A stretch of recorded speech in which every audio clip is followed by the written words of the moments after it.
Welcome to The Jewish Lens, a podcast to discuss anything and everything from a Jewish perspective. Now, please help me welcome the man who controls the media, your host, Jonathan Rosen. Hello, and welcome to another edition of The Jewish Lens. I'm Jonathan Rosen, and today I'm thrilled to welcome someone who's a poet, an editor. He's translated more than 20 books and plays. He's also a lyricist, a playwright. He's taught in several creative writing programs, and he's also the author of the gripping memoir, Hugging My Father's Ghost.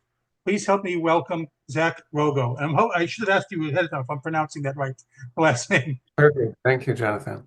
Okay. Well, Zack, thanks for coming in. And so we have a lot to cover, but I want to start by asking about your upbringing. I've been reading a lot about you, and your ancestors were Jewish immigrants to the country.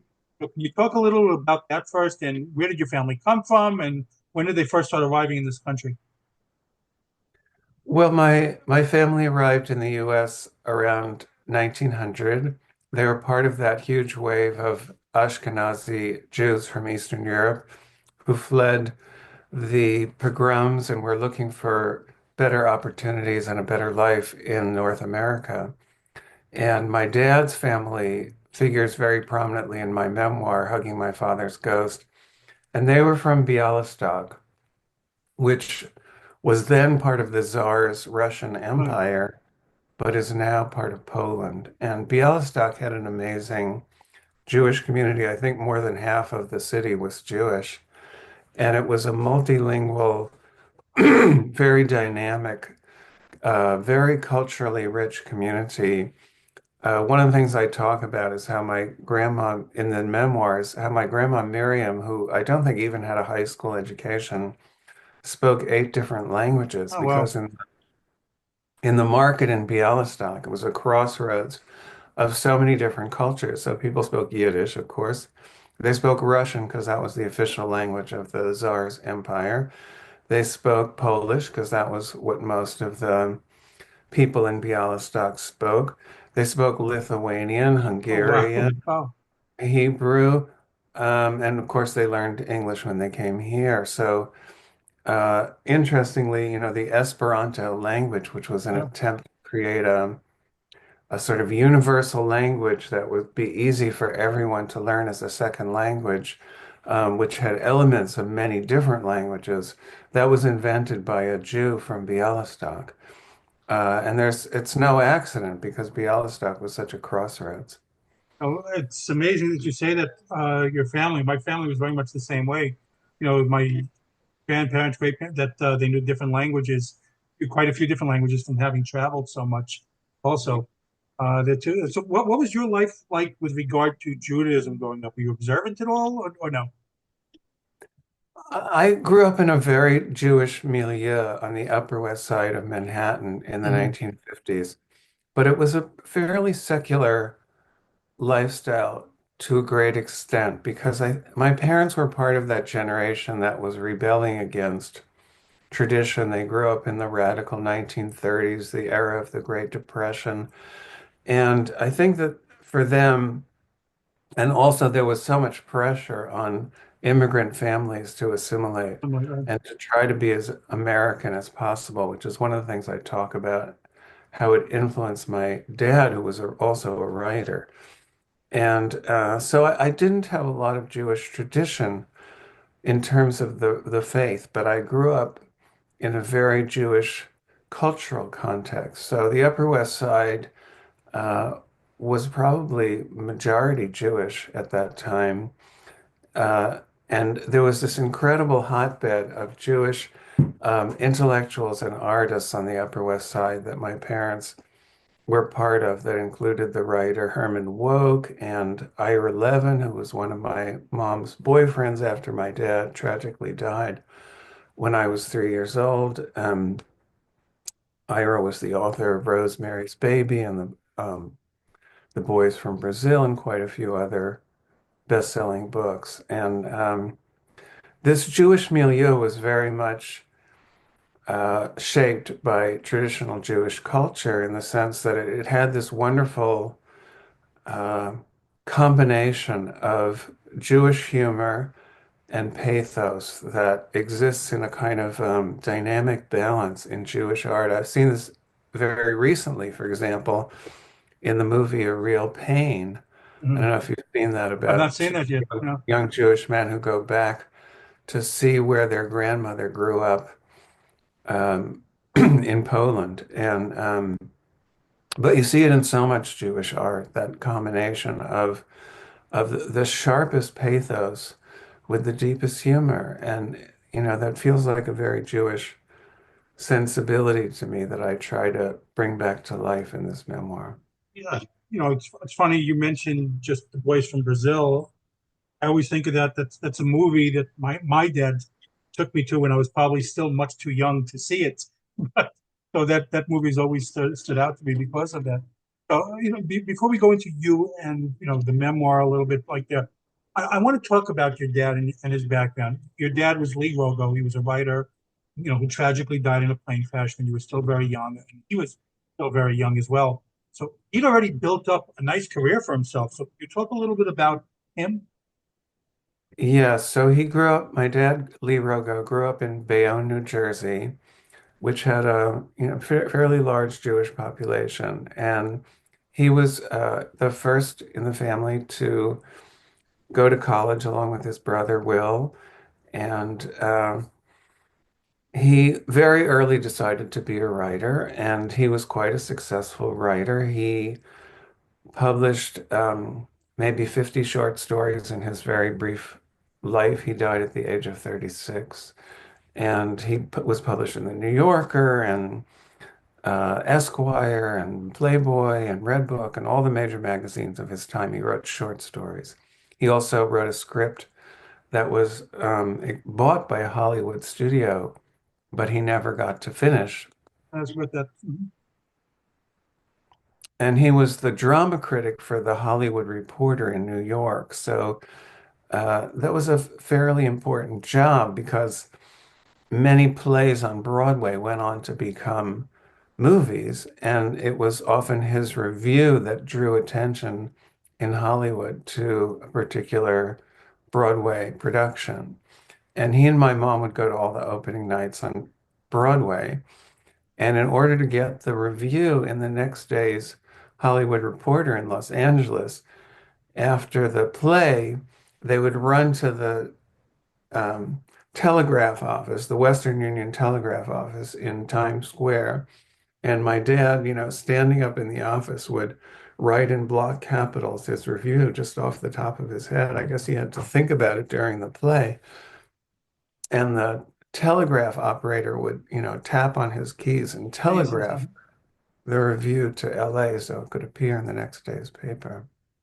That's incredible because he was, from what I was reading and everything, he was very well immersed in that whole scene, the social scene, the Broadway scene, with because of the reviews, he got to know so many people there, and you mentioned a lot of them in the memoir. Well, so so who just before then, so what some of the names that he knew from Broadway from back then? Well, part of the circle that my parents were in included people like Mel Brooks and Carl Reiner. Our family spent the summers on Fire Island, like many middle-class Jews from the New York area. And Fire Island was a kind of promised land for my parents' generation because it was an escape from the ghettos of the city where they had grown up. My mom grew up on the Lower East Side in Harlem in the South Bronx. And so that group of people on Fire Island included people like Mel Brooks, Carl Reiner, Martin Ritt, who was a wonderful film director who directed Norma Ray and Paris Blues and quite a lot of other fantastic movies. Um, Lee Strasberg. I don't Amazing. know how close they were personally to Lee Strasberg, but Mhm. that whole actor studio Right. world was very much connected to Fire Island as well. That's amazing. The names that you're throwing out there are just incredible. So you were still so young when your father passed. So how did you grow up in that regard about to him? I mean, were you always inquisitive? And I've heard this, and I don't know if this is you or not, but it's natural because I've heard of people, whether it's fair or unfair, like being almost resentful. Like, how could you leave me? Like, was it, which was it more inquisitive, or was there any sort of like, hurt that you felt as a child? A lot of hurt. I mean, my father was a wonderful father by all accounts, and for him to die in this tragic plane crash when I was 3 years old was devastating. And it was devastating to my mom as well, who then was a single mother in the very conformist 1950s when that was a tough time to be in that role. So my way of coping with it was almost to not even think about my dad. And that really continued throughout my adult life until fairly recently. And I think the experience of becoming a father myself unlocked in me a certain tenderness and a certain willingness to look again at who my father was. So, fortunately, my sister saved all of his writings, including his unpublished writings. And in some ways, his unpublished writings are much more revealing than these somewhat formulaic short stories, which were very good, but Hmm. they were written to a certain script, in a sense. And so the book includes some of his Yes. unpublished writings that reveal real secrets about my family that I didn't know and didn't really even look at until several years You ago. found that the unpublished ones just revealed much more of the person than the things that had been published previously. Yeah, I mean, I didn't have a very three-dimensional picture of my Right. dad. When someone dies so young, particularly someone as um, uh, distinguished in a way as my dad, who had had quite a career. He was handsome. He was a man about town. He was a great dancer. He had been a captain of a ship in the Navy in World War II. I mean, there was such an aura about him. I didn't have a very dimensional picture of him. And so these writings, which were very private, for example, his journal that he kept during World War II when he was in the Navy, they reveal a very sensitive side of him. They reveal things about uh, the connection between my parents and this couple who I knew as my godparents growing up, who were very close friends of my parents. I didn't realize until I was an adult, really, that this other couple, my mother had been married previously to the husband of that couple, and the wife of that couple had been my dad's girlfriend. So they changed partners It's right after World War II, and yet remained friends the whole time. So that part was fascinating. Can you mention a little bit? I'm fascinated with so much of everything in the memoir and your dad's life. I mean, can you talk a little bit about being the captain of a ship in World War II? That's just incredible, also to me. yeah, when Pearl Harbor happened, when the Japanese Air Force attacked the U.S. Navy base in Pearl Harbor in 1941, and the United States got into the war, it pretty much devastated the U.S. Navy, and they had to recruit a whole new cohort of naval officers almost overnight. So they did a standardized test, which my dad scored very high on, and he was brought into this group of officer trainees that were called the 90-day wonders because they only had 3 months to learn, to go from never having been on a boat except maybe the Staten Island ferry to being the captain of a ship or an officer in a ship in the U.S. Navy. And my dad was part of this group, along with Herman Wouk, the novelist who was the Right. first Jewish American to win the Pulitzer Prize in fiction. And in fact, Herman Wouk, who then wrote his most famous book, The Caine Mutiny, which won the Pulitzer Prize, based on his own naval career, uh, used my dad as the model for the main character in that book, The Caine Mutiny. Fantastic. And so that all that is part of the memoir. I grew up because my dad was always reading Herman Wouk. Just a lot of things that that I've read about you hit close to me for many reasons. A lot of the things. So you grew up knowing what your father did. You knew he was a writer. So when did you not only start showing an interest in writing, but I guess also realizing that you had a talent for it yourself? Well, it was somewhat intimidating to be in my father's footsteps because he was very successful Right. as a writer. I think that he was probably one of the best paid writers in the country. He worked as the ghostwriter for the Broadway and Hollywood producer Billy Rose, for example, and made a very good salary doing that and supported our family as a writer. So it was somewhat daunting to try to follow in his footsteps. So I knew I loved the arts and I wanted to be in the arts. And I tried basically every other art there was. I tried visual art. I wasn't very good at it. I tried modern dance, not my forte. I tried macrame. I wasn't bad at macrame, Okay. but it was a good living. And, I realized finally that if I wanted to be in the arts, that the thing that I had the strongest inclination toward was writing, and I would just have to do it my own way and not necessarily, in a sense, follow my dad, but simply be myself as a writer. Mhm. Well, as a kid, did you go through his works at all, or you were just, or you maybe steered clear a little bit because it hurt to read it? Well, I'm just curious how you took to his writing as a kid.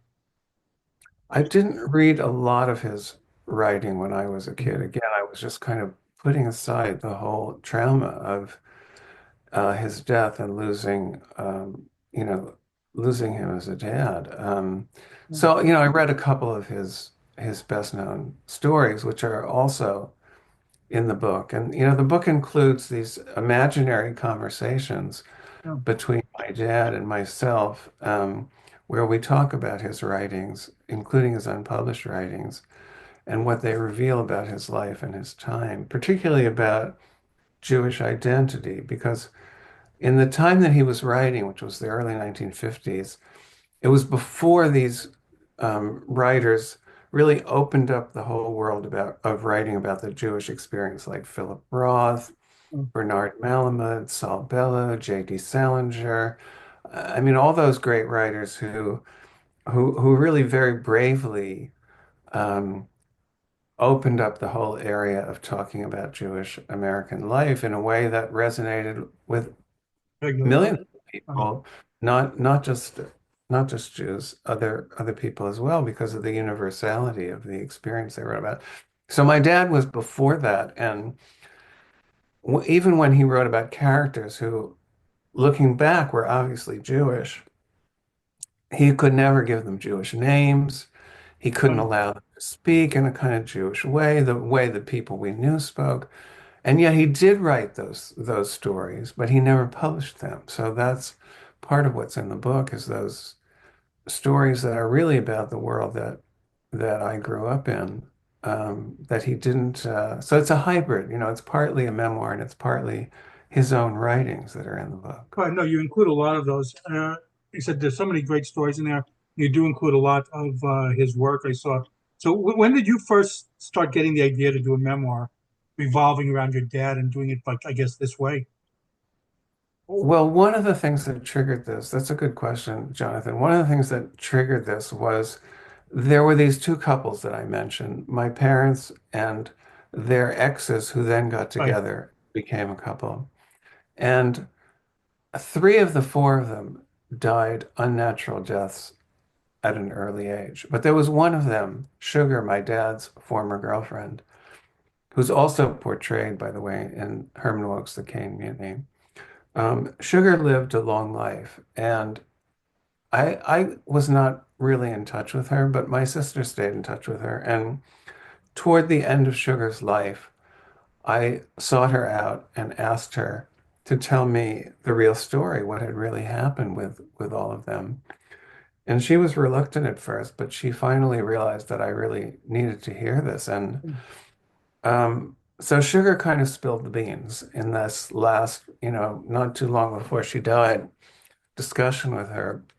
And that was one of um, the sparks for the book. The other was just the COVID pandemic. And there I was, confined to our house with not a lot to do.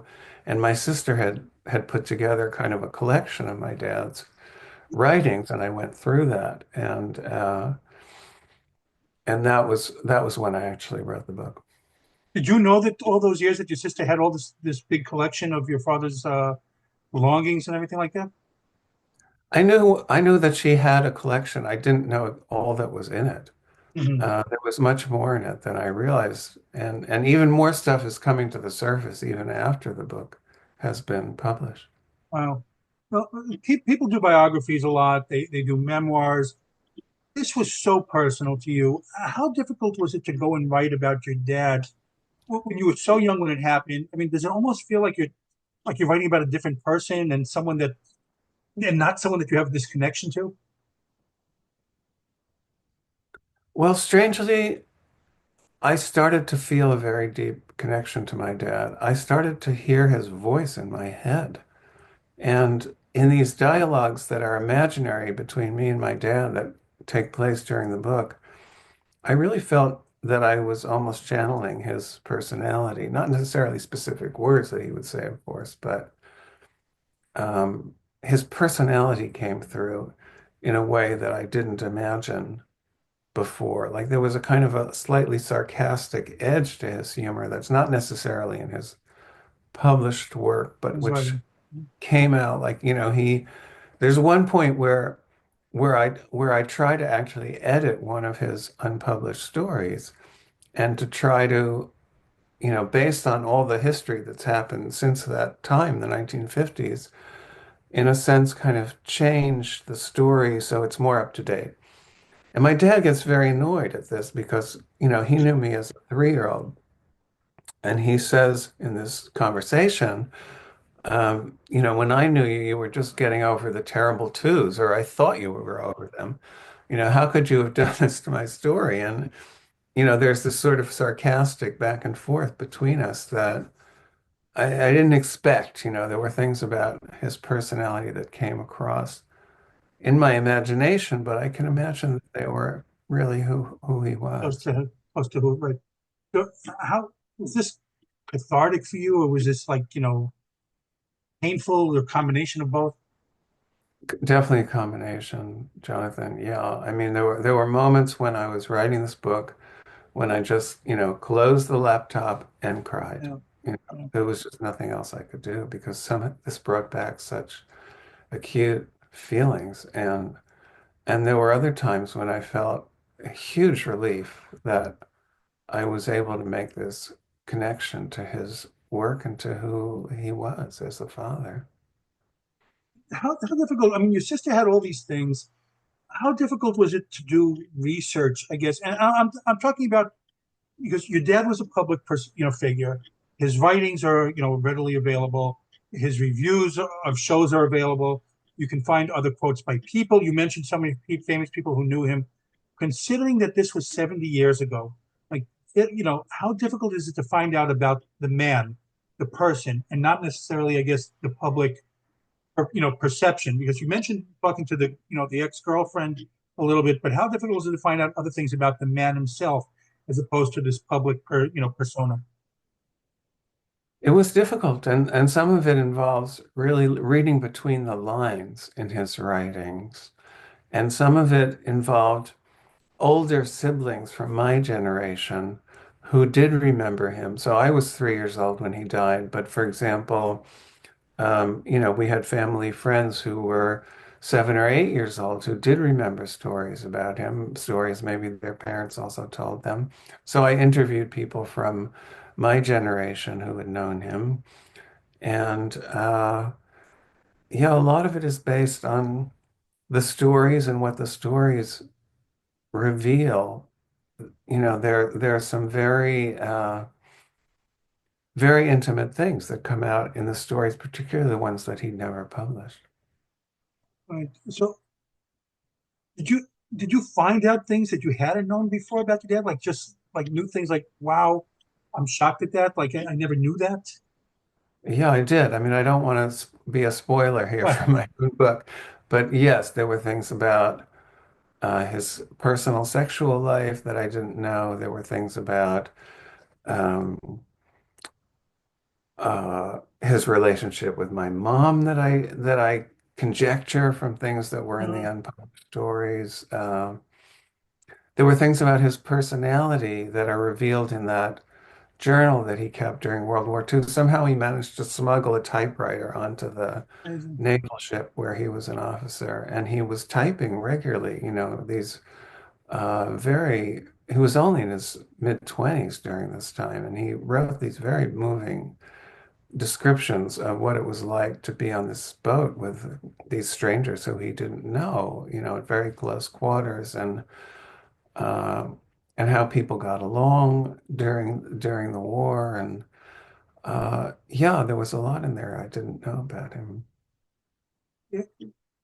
One of the things you said, so there's a lot of your dad's writing available, including many things that were never published, like you mentioned.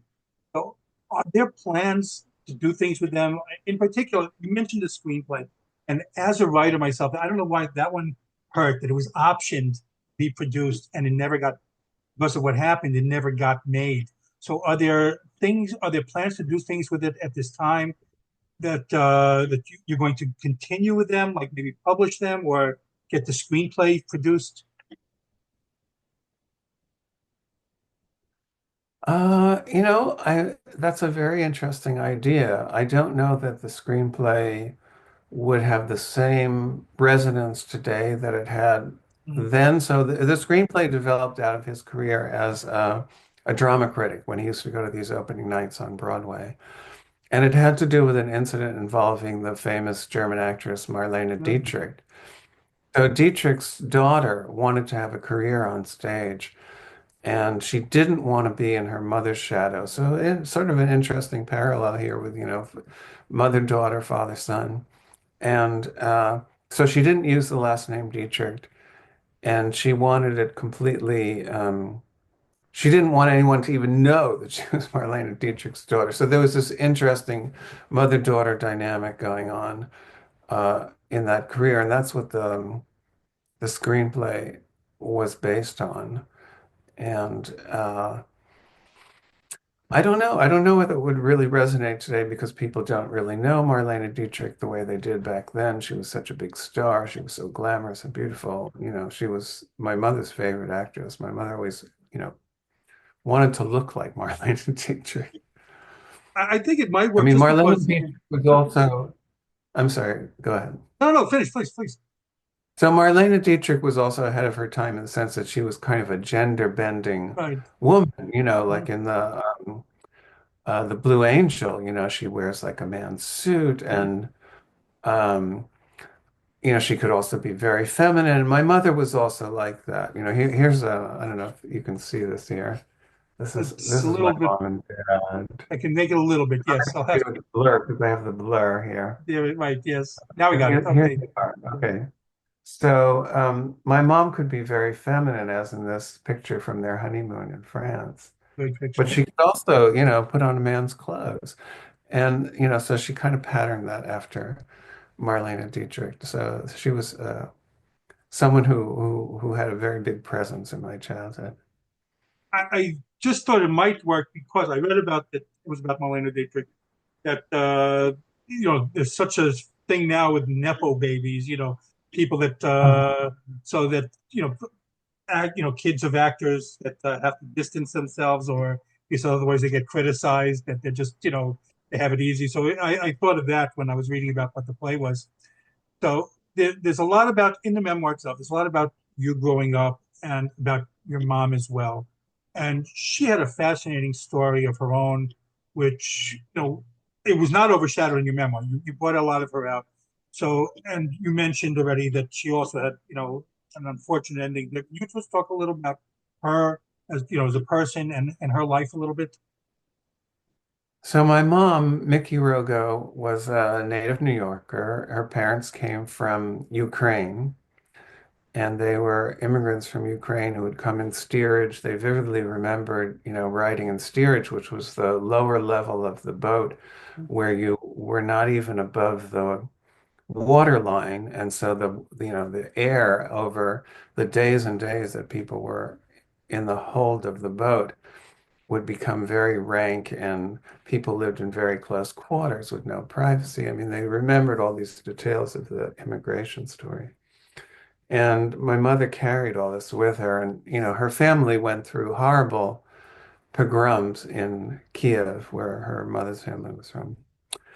And so my mother was a very glamorous, beautiful woman who dressed in, the latest fashions and was a model at one time. It used to be that there were models in department stores who would model designer gowns as a way of um, boosting sales of designer gowns. And she had a job doing that during the Depression. And she was brilliant. She graduated Phi Beta Kappa from NYU at the age of 19 and went to work during World War II as an economist in the federal government, solving labor disputes. And so she had a very promising career, but like many women of her generation after World War II, they were under a lot of social pressure to just become housewives and to leave their careers behind, which she did. So she never really quite had an outlet for her brilliance. Okay. And she also was someone who suffered from depression.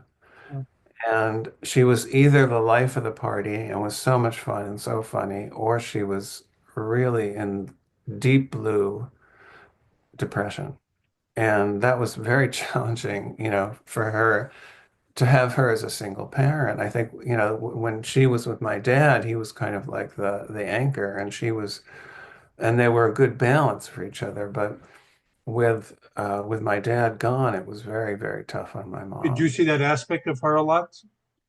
I did, yes. I mean, I don't think I understood it until I was a teenager, maybe, and then I really saw it more vividly. A lot And of people in the creative, that creatives themselves have that, I guess that split that can be outwardly, the life of the party and suffering from depression at the same time. You just, just don't know it. yeah, my mother, suffered through those mood swings, and Mm.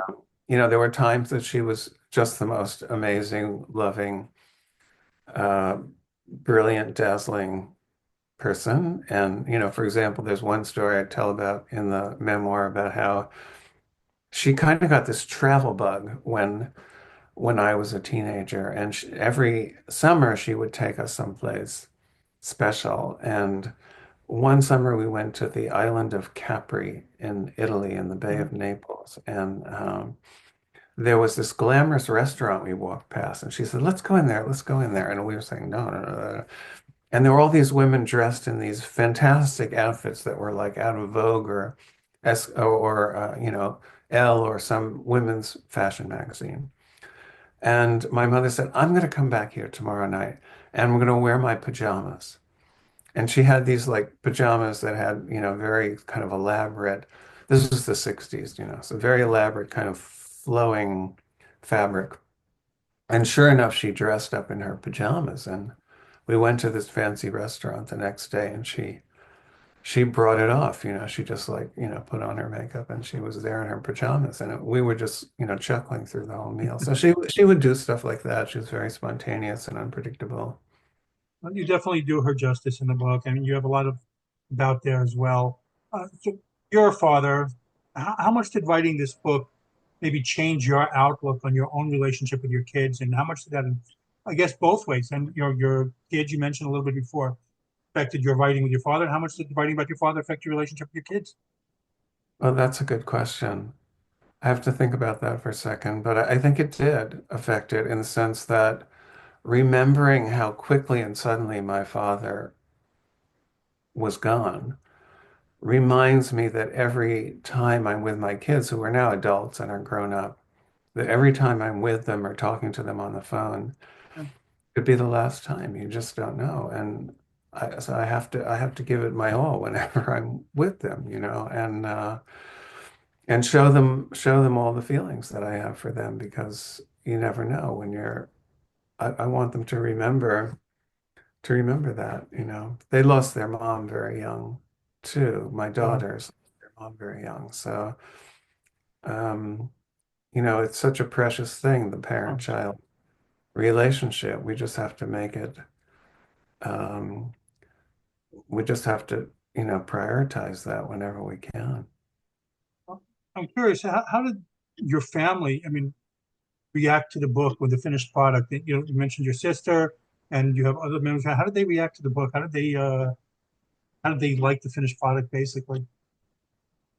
Well, principally my sister is the living relative who is most involved in this, and she was the guardian of my dad's papers and kept his legacy um, for so many years, for decades and decades. And I was very nervous about how she would react because she has coped with the loss of our parents at a young age in a very different way. I mean, her way of coping with it is more to remember and hold on to everything, whereas mine was just to kind of block it all out. Mhm. And she also has a way of kind of, as many people do when there's a kind of tragedy, of somewhat looking through rose-colored glasses at the past. And my way of looking at it was more to sort of do the detective work and find out what really happened because that somehow, for some reason, mattered to me more than the image. And so we had some conflicts about it, to be honest with you, Jonathan. And but I think in the end, she's very happy that the book is out there and that our dad's legacy is being kept Honest. alive by the book.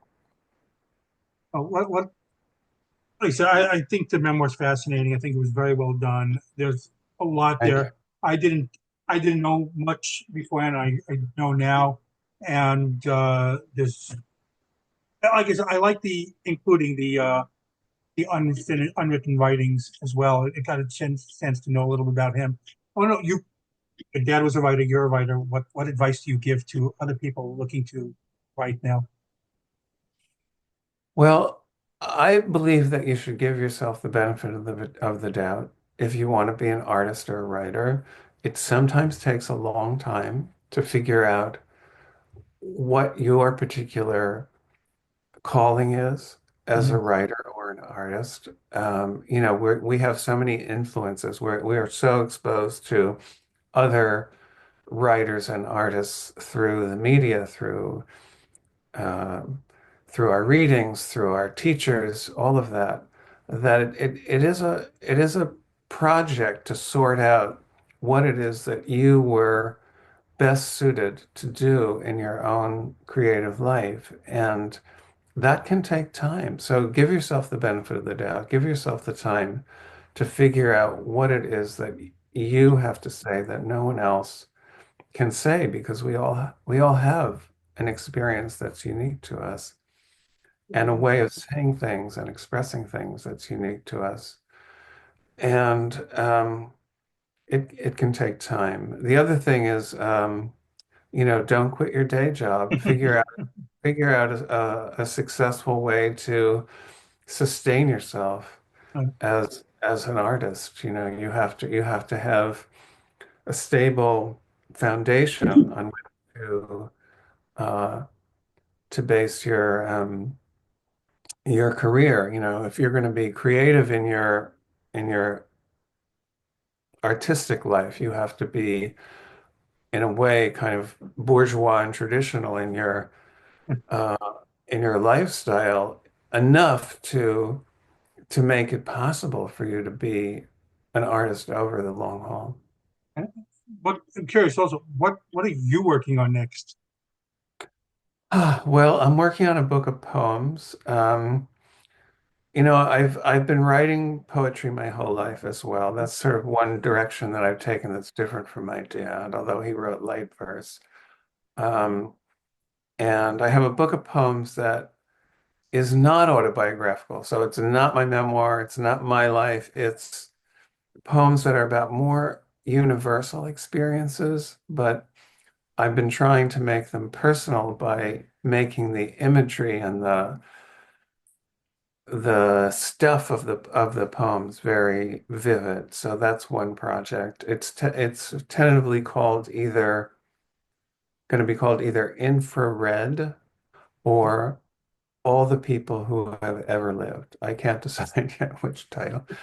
And I have a book coming out in spring 2025, which is a translation from French of a book by the author who inspired the opera La Bohème.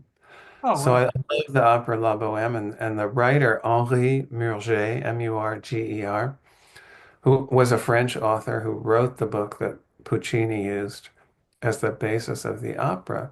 But he also wrote, Murger did, another book about similar characters who are bohemian artists, kind of like my parents in a way, or maybe like my own youth, were bohemian artists in Paris in the 1950s, and it's called The Water Drinkers.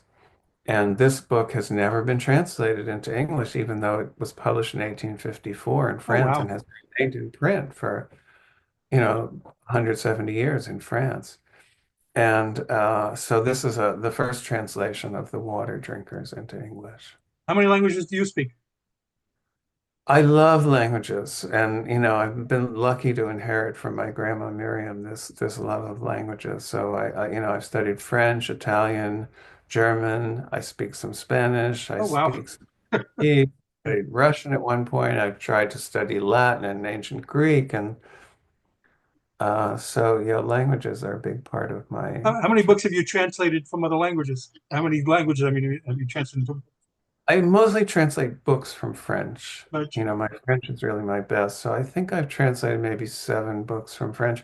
I've translated books by uh, two wonderful French women writers, Colette, who wrote Gigi, Mhm. but she wrote 50 books, and I've translated 2 of those. And I also translated a book by Georges Sand, Sand, who was one of the first great women novelists in French from the 19th century. And then I've translated poetry by André Breton, who was the founder of Surrealism 100 years ago, and a play by Marcel Pagnol, who's a wonderful playwright who wrote this trilogy of films that take place in Marseille. Um, so yeah, a whole bunch of different things. That's fantastic. Also a book by the way, by a wonderful contemporary French Jewish writer named Isabelle Steeb, which is about a Jewish actress under the German occupation. Oh, well, that's, It's called Berenice, 1934 to 44. wow. How can people follow you on social media?